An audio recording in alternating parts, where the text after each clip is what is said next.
Hello student, this is Pankaj Ziman, faculty member of SBS Law College, Shri Ganganagar. We are studying Administrative Law and Right to Information Act 2005. And next question is discuss the main provision of Lokpal and Lokayukt Act 2013. तो देखिए अम्बर्ट्समैन को आपने पढ़ा और अम्बर्ट्समैन जो है India में भी इसकी बहुत ज़्यादा इंपॉर्टेंस थी, इसलिए जो है लोकपाल एंड लोकायुक्त एक्ट 2013 पास किया गया और इसको इम्प्लीमेंट 2014 में किया गया। हालांकि इसके सारे जो प्रोविज़न है वो अभी तक इम्प्लीमेंट नहीं है, लेकिन इंडिया में ये 16 जनवरी 2014 को जो है इम्प्लीमेंट हो चुका है। तो अब इसके अंदर जो है लोकपाल और लोकायुक्त को अपॉइंट किया गया है। तो देखते हैं लोकपाल की इस्टेब्लिशमेंट में क्या क्या चीज़ें हैं। In section 3 a body called Lokpal has been establish, इसमें जो है लोकपाल की अपॉइंटमेंट जो है की गई है। It will consist of the following, इसमें एक प्रेसिडेंट होगा और नॉट मोर देन 8 मेंबर्स। तो लोकपाल का जो ये ऑफिस होगा इसमें एक प्रेसिडेंट और 8 अदर मेंबर होंगे। द चेयरमैन में बी पर्सन हु, इसमें से एक चेयरमैन होगा। चेयरमैन कौन हो सकता है? हु और has been a chief justice of India, जो कि इंडिया का चीफ जस्टिस है या फिर रहा है, या has been a chief justice of India, be a जज ऑफ सुप्रीम कोर्ट या सुप्रीम कोर्ट का कोई भी जज। अब बीइंग ए जज कोई भी एक जज हो सकता है। A person of eminence of who is impeccable, honest, and of the outstanding ability and has special knowledge of experience of at least 25 years in relation to the anti-corruption policies, public administration, vigilance, finance, law and arrangement। इसके अलावा एक ऐसा person जो कि बिल्कुल honest है, उसमें outstanding ability है, स्पेशल नॉलेज एक्सपीरियंस है एटलीस्ट 25 ईयर का, एंटी करप्शन के मामले में, पब्लिक एडमिनिस्ट्रेशन में, विजिलेंस में, फाइनेंस में, लॉ में, मैनेजमेंट में उसका एक्सपीरियंस होना चाहिए। तो ये जो है चेयरमैन वहाँ पे हो सकता है। अब 50% of the member shall be the judicial member, इसमें से 50% मेंबर जो होंगे, इन 8 में से जो 4 मेंबर जो होंगे वो क्या होंगे? जुडिशियल मेंबर होंगे। मीन्स हाई कोर्ट या सुप्रीम कोर्ट के जजेस वो वहाँ पे हो सकते हैं। अ जुडिशियल मेंबर में be appointed by the person, तो जुडिशियल मेंबर जो है उस पर्सन को अपॉइंट किया जा सकता है जो कि सुप्रीम कोर्ट या का जज है या रहा है, या हाई कोर्ट का जज है या रहा है।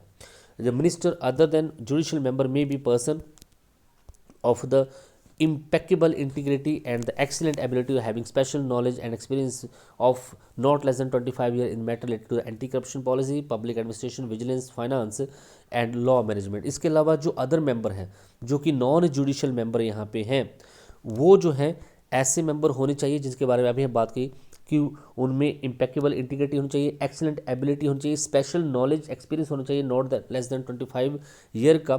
किन मामलों में? एंटी करप्शन के मामलों में, पॉलिसीज़ में, पब्लिक एडमिनिस्ट्रेशन में, विजिलेंस में, फाइनेंस में, लॉ में, मैनेजमेंट में। तो जो आपके पास लोकायुक्त का जो ऑफिस है इसमें एक चेयरमैन और 8 मेंबर हैं। तो चेयरमैन आपने देख लिया, चेयरमैन कौन होगा? जो सुप्रीम कोर्ट का जो है चीफ जस्टिस ऑफ इंडिया है वो चेयरमैन हो सकता है।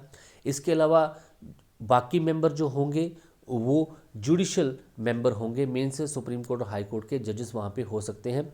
इसके अलावा जो नॉन जुडिशियल मेंबर हैं वो ऐसे मेंबर हैं जिनका बहुत ही स्पेशल नॉलेज है, एक्सीलेंट एक्सपीरियंस है एंटी करप्शन पॉलिसी के मामले में, लॉ के मामले में, मैनेजमेंट एडमिनिस्ट्रेशन के मामले में। डिस्क्वालिफिकेशन क्या है यहाँ पे? हाँ, एक चीज़ और है यहाँ पे, not less than 50% of the member of the Lokpal shall be from the schedule caste and schedule tribe and women. इसमें से 50% जो है मेंबर लोकपाल के जो होंगे वो शेड्यूल कास्ट, शेड्यूल ट्राइब या वुमेन जो है वहाँ पे होने चाहिए। इनको जो है प्रॉपर जो है वहाँ पे रिजर्वेशन देनी होगी। डिस्क्वालिफिकेशन, तो chairman of the member of the Lokpal body, तो चेयरमैन की डिस्क्वालिफिकेशन क्या है? Who is the member of parliament as state assembly, अगर वो चेयरमैन जो है मेंबर ऑफ पार्लियामेंट या स्टेट असेंबली का मेंबर है तो वो लोकपाल नहीं बन सकता है। Shall not be a member of parliament और स्टेट असेंबली, किसी तरीके का जो है पार्लियामेंट का वो मेंबर या स्टेट असेंबली का मेंबर ना हो। Shall not B convicted of any offence involving the moral turpitude, के मामले में किसी तरीके की उसको सजा ना, अपराध में उसको सजा ना हो रखी हो, कन्विक्ट ना हो। Shall not be less than 45 year का जो है कम नहीं होना चाहिए। Shall not be a member of any panchayat और म्यूनसिपैलिटी का मेंबर वो नहीं होना चाहिए। Shall not be the removed और dismissed from the service of the union state की सर्विस से उसको कहीं रिमूव या डिसमिस ना किया हो। Shall not hold any office of profit, किसी तरीके का जो है लाभ के पद पे ना बैठा हो। Shall not indulge in any business और प्रोफेशन, किसी भी बिजनेस और प्रोफेशन में वो जो है आसीन ना हो। अगर ये सारी चीज़ें हैं तो वो डिस्क्वालीफाइड जो है वहाँ पे कर दिया जाएगा। सिलेक्शन कमेटी कौन होगी? The chairperson and the member of the Lokpal shall be appointed on the recommendation of the selection committee. तो सिलेक्शन कमेटी की रिकमेंडेशन पे ही चेयरमैन और मेंबर जो होंगे लोकपाल के, उनकी अपॉइंटमेंट की जाएगी। तो सिलेक्शन कमेटी में कौन कौन होगा? चेयरपर्सन होगा जो कि प्राइम मिनिस्टर होगा, speaker of the house of the people member होगा, leader of opposition in the house of the people member होगा, चीफ जस्टिस ऑफ इंडिया यहाँ पे मेंबर होगा, one nominate jurist as a nominated by the president, इसके अलावा कोई eminent jurist जो कि प्रेसिडेंट के द्वारा नॉमिनेटेड है वो यहाँ पे मेंबर होगा।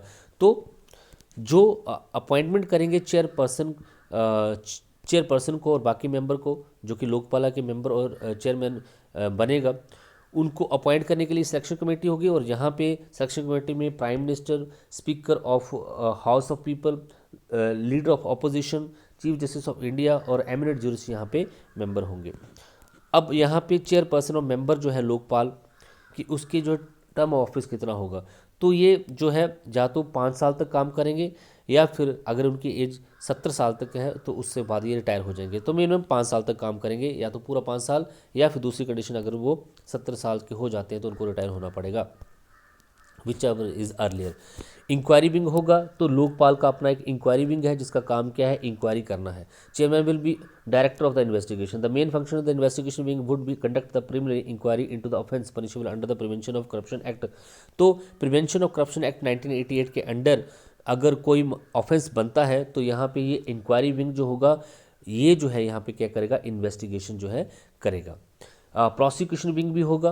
Provision has been made regarding the prosecution wing under the section 12। तो प्रोसिक्यूशन विंग जो होगा लोकपाल का, इसको लोकपाल जो होगा, चेयरमैन जो होगा वो कॉन्स्टिट्यूट करेगा। It will be headed by the director of the prosecution.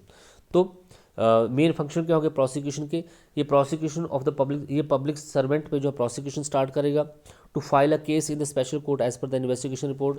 और ये जो स्पेशल कोर्ट में जो है इन्वेस्टिगेशन के बेसिस पे केस फाइल करेगा। To take the necessary measures for the prosecution public servant, और स्पेशल मीजर अडॉप्ट करेगा फॉर द अभियोजन चलाने के लिए पब्लिक सर्वेंट पे, जो कि उसने ऑफेंस जो है प्रिवेंशन ऑफ करप्शन एक्ट 1988 के अंडर जो है किया गया है।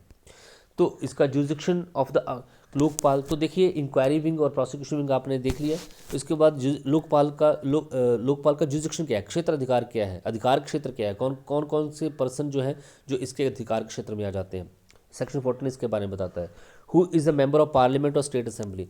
तो एमएलए और एमपी सारे इसके अधिकार क्षेत्र में आ जाते हैं। Prime minister, union minister, member of the parliament, group A and B officer, group C and D employees, head of the body or a board, director, manager, secretary of the other officer, any society, association, trust financed by the government, director, manager, secretary of under the foreign contribution act। ये सारे जो person हैं ये लोकपाल के जो है दायरे में आ जाते हैं, जुरिडिक्शन में आ जाते हैं, और इनके रिगार्डिंग जो भी कंप्लेंट होगी ये जो है लोकपाल यहाँ पे सुन सकता है। इसकी इंक्वायरी विंग इंक्वायरी करेगा और जो प्रोसिक्यूशन विंग जो होगा वो इससे रिलेटेड यहाँ पे प्रोसिक्यूशन करेगा। इनका बेंच होगा।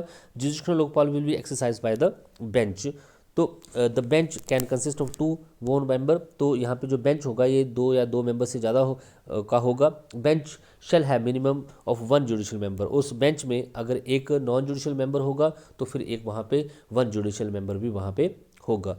Bench of the Lokpal would ordinary be in the new Delhi. तो इनका जो बेंच जो बैठता है वो न्यू दिल्ली में यहाँ पे बैठता है। द डिस्ट्रीब्यूशन वर्क इस bench will be done by the chairman. Bench का काम क्या होगा? उनका जो डिस्ट्रीब्यूशन का वर्क जो होगा, उनके वर्क जो डिस्ट्रीब्यूट करेगा वो चेयरमैन होगा। अब यहाँ पे आपके पास नेक्स्ट है पावर ऑफ लोकपाल। तो लोकपाल की पावर क्या है?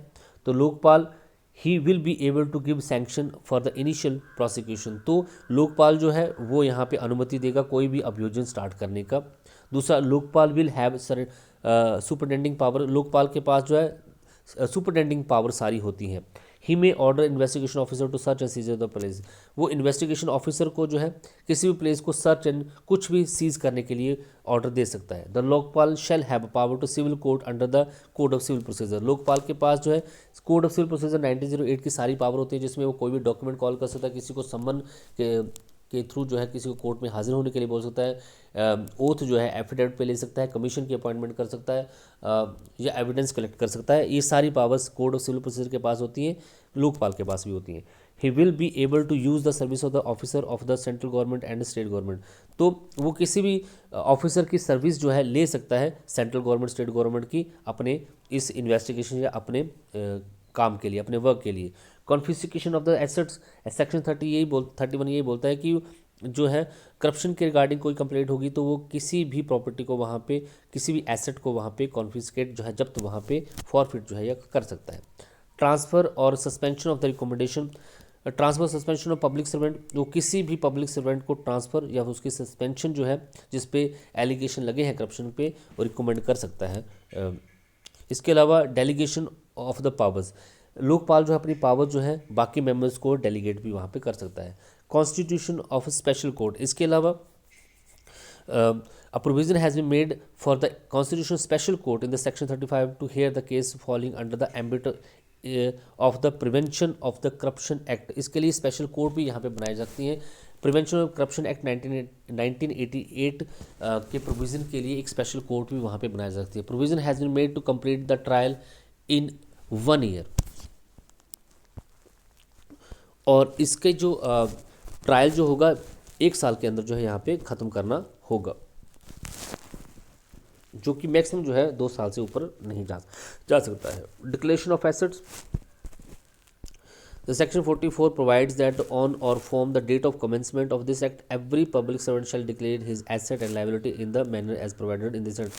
अगर जिस दिन से ये जो एक्ट जो है इसकी कमेंसमेंट हुई है उसी दिन से सभी पब्लिक सर्वेंट को जो है अपने सारी संपत्तियां, अपनी सारी लाइबिलिटी जो है वो जो है वहाँ पे डिक्लेयर करनी होंगी। इसके अलावा prosecution for the false complaint, अगर false complaint against the public servant वहाँ पे लगाई गई है तो इस कंडीशन में उस पर्सन को जो है पनिश किया जाएगा, और जो कि 1 साल की सज़ा हो सकती है और 1 लाख रुपये का फाइन वहाँ पे हो सकता है। The prosecution for the action taken in good faith, तो यहाँ पे बहुत इंपॉर्टेंट बात है। तो ये जो लोकपाल के जो भी इन्वेस्टिगेशन विंग है, इंक्वायरी विंग है, प्रोसिक्यूटिव विंग है, अगर ये जो है इस एक्ट के अंडर जो है गुड फेथ में एक्शन ले रहे हैं तो उनके अगेंस्ट कोई भी सूट, कोई भी प्रोसिक्यूशन, कोई भी लीगल प्रोसीडिंग जो है स्टार्ट नहीं की जा सकती है। ये बहुत इंपॉर्टेंट बात है। To be a public servant, तो लोकपाल जो होगा उसके जितने भी यहाँ पे मेंबर हैं ये पब्लिक सर्वेंट माने जाएंगे। Under section 54 the act the following is considered to be the public servant, तो यहाँ पे प्रेसिडेंट, मेंबर, ऑफिसर, स्टाफ जो भी होगा ये क्या माने जाएंगे, पब्लिक सर्वेंट ही माने जाएंगे। लीगल असिस्टेंट, बहुत इंपॉर्टेंट बात है। द अम्बर्ट्समैन शेल, तो लोकपाल जो होगा जिसके अगेंस्ट करप्शन की कंप्लेंट है, जिसके अगेंस्ट कंप्लेंट है उसको जो है लीगल एड भी प्रोवाइड करेगा उसके अपने डिफेंस के लिए। ये प्रिंसिपल ऑफ नेचुरल जस्टिस यहाँ पे अप्लाई होता है। बार ऑफ जुरिसडिक्शन, देखिए the jurisdiction of civil court is determinable matter has been barred by the Lokpal, तो लोकपाल के मैटर में सिविल कोर्ट का जो है जुरिसडिक्शन नहीं आता है, ये यहाँ पे क्लियर कर दिया गया है। तो इस तरीके से लोकपाल एंड लोकायुक्त एक्ट 2013 के अंडर जो है लोकपाल की अपॉइंटमेंट, उसकी पावर्स, उसके फंक्शन जो है सारे यहाँ पे बता रखे हैं। Thank you so much.